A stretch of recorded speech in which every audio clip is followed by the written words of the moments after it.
amenazado de muerte por Sendero Luminoso cuando declaraba en una radio y se abrió la línea para que el público opine. No, pero yo no declaraba en ese momento. Usted no, yo no declaraba en ese momento. Estamos con el general John Caro. ¿Cómo está, general? ¿Qué pasó? Explíqueme. Es director de la DINCOTE. Lo amenazaron de muerte. Llamaron por... ¿Usted había declarado en esa radio? No, no había declarado. Entonces, ¿a qué vino la amenaza? La amenaza fue porque dejaron la línea para que el público pueda intervenir y recibieron una llamada telefónica diciendo de que se trataba de dos miembros de Sendero Luminoso y amenazaban al general Noel, al general Fournier y al general John Caro, diciendo que sus días de estos generales están contados. Eso por un lado, pero ahora 400 senderistas del penal Miguel Castro Castro han presentado un habeas corpus. Sí, para que usted cierre la boca y no hable más. Sí, ya tengo. Y no solo usted, el diario Correo, Rafael Rey, Mauricio Mulder, el ministro de Justicia, en fin, periodistas, políticos, ¿qué pasa? Bueno, estamos viviendo en un momento en donde se le ha dado muchas ventajas y muchas oportunidades a Sendero Luminoso.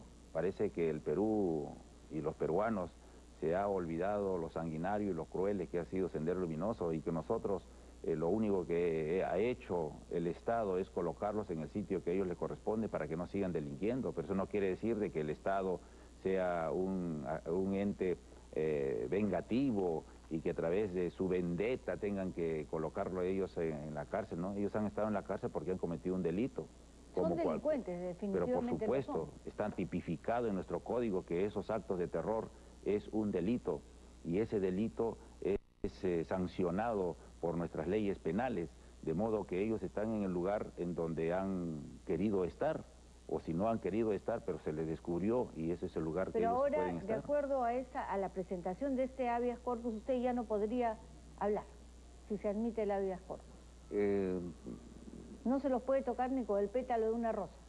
No, tampoco es eso, porque la libertad me corresponde a mí también, y mi libertad es no solamente mi libertad de tránsito, no solamente mi libertad, yo tengo mi libertad de hacer hasta donde la ley me permite, y yo tengo que estar dentro del marco de la ley como siempre lo he estado, y todos los peruanos que vivimos en Estado de Derecho tenemos que estar dentro de ello. ¿Pero qué pasa con Sendero? ¿Qué pasa si usted opina en contra de Sendero?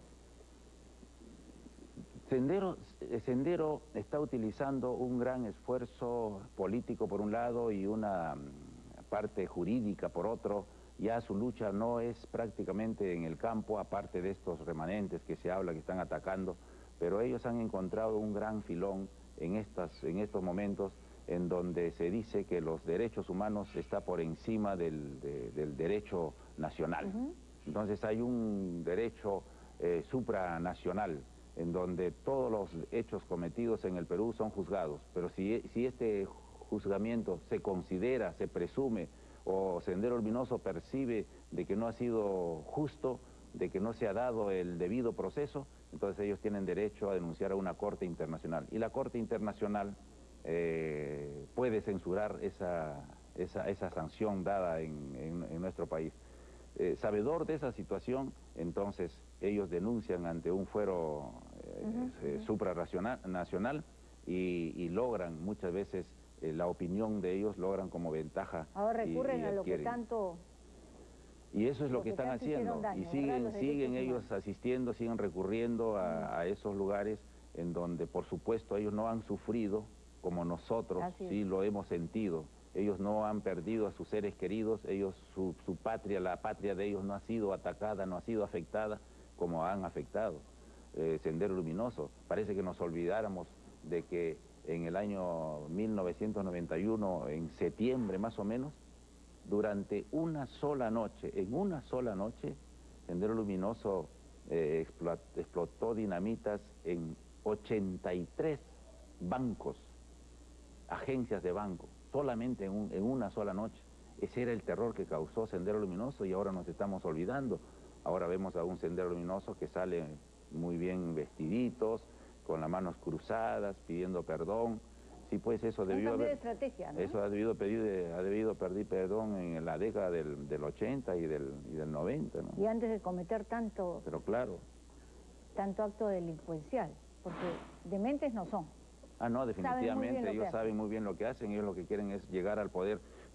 Todos los partidos, todas las agrupaciones quieren llegar al poder, pero no vamos a permitir que se llegue a sangre y fuego. Ya esas épocas de las cavernas, las épocas de la ley de la selva ya terminaron. Hoy día se tiene que llegar al poder con la Biblia, que es nuestra Constitución, en la mano. Con eso tenemos que llegar al poder, y no con las armas, no a sangre y fuego. Ayer el diario Expreso publica en su primera página un artículo de The Economist. Terrorismo se activa en el Perú, dice. ¿Usted coincide con esta afirmación? Sí, aún cuando al gobierno no le gusta esta palabra de rebrote, pero cuando nosotros analizamos los hechos que continuamente están ocurriendo, desde el 24 de junio que hubo el 7 de junio que hubo el caso de Techín en Tocate, en Ayacucho, luego el asalto que se produce al jefe de región del norte de Trujillo, luego la muerte de un soldado.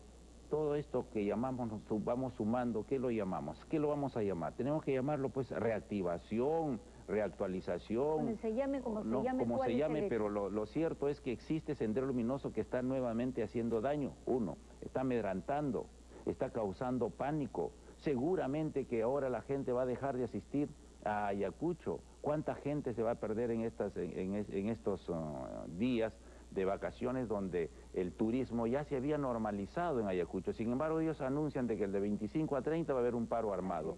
¿Eso acaso no es terrorismo? Eso es terrorismo. Entonces existe terrorismo. ¿Qué hacer, general, frente a esto? Es una realidad que nos duele, pero que existe. ¿Qué hacer? Mire, es una realidad. Y esta realidad hay que medirlo en su dimensión exacta, o por lo menos aproximarnos. No dimensionarlo, ni tampoco mirarlo soslayadamente. Ni minimizarlo, ni maximizarlo. Los acontecimientos que ocurrieron en 1980 con el gobierno de Belaúnde fue un error de apreciación. Fue un error de apreciación y se dijo que eran abigeos que cruzaban los Andes y que no había terrorismo. Ese error de apreciación nos ha costado toda esta mala suerte, toda esta desgracia que hemos tenido durante 15 años. Hoy día queremos nuevamente tener otro error de apreciación. No, mejor aún cuando nos duela es preferible decir la verdad. Señores, sí hay terrorismo y hay que combatirlo. Yo creo que esto es consciente ya el Estado actualmente y se está combatiendo.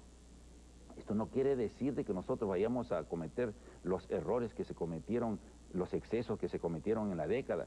Dentro del marco de la ley, dentro del marco de los derechos humanos, se debe combatir el terrorismo, pero se debe combatir seriamente. Combatir el terrorismo quiere decir de que se vuelva a restaurar, coordinar y reinscribir a los señores que trabajaron mucho en la lucha contra la subversión. ¿Quiénes fueron? Los ronderos, los comités cívicos. Esos comités y los ronderos han sido la clave en la lucha contra la subversión.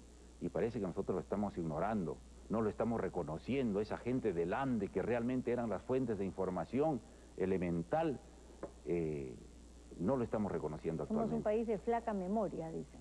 Ojalá esta vez no nos falle. Muchas gracias, general. Gracias. Vamos a una pausa, volvemos con los titulares y luego a Paola Torres con más del acontecer nacional e internacional.